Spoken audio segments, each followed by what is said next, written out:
మహాభారతం. మహాభారతంలో ద్రౌపది 5గురు పాండవుల భార్యగా నిలిచింది. హస్తినాపుర సభలో యుధిష్ఠిరుడు పాసాట్లో ఆమెను కోల్పోయిన తర్వాత దుర్యోధనుడు ఆమెను అవమానించడానికి ఆదేశించాడు. దుశ్శాసనుడు ఆమె వస్త్రహరణం చేయడానికి ప్రయత్నించాడు. ఆపదలో ద్రౌపది పరంభక్తితో శ్రీకృష్ణుని ప్రార్థిస్తుంది. అప్పుడు ఒక అద్భుతం జరిగింది.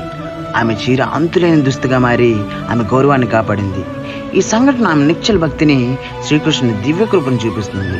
అదే సమయంలో న్యాయం కోసం ఓ శక్తివంతమైన ప్రతిజ్ఞ నాంది పలికింది. ద్రౌపది ధైర్యం, బలం మరియు ఆపదలో ఆమె చూపిన ఆత్మగౌరవం పాండవులను ధర్మయుద్ధం కోసం ప్రేరేపించింది. ఈ యుద్ధమే కురుక్షేత్ర యుద్ధానికి దారితీసింది.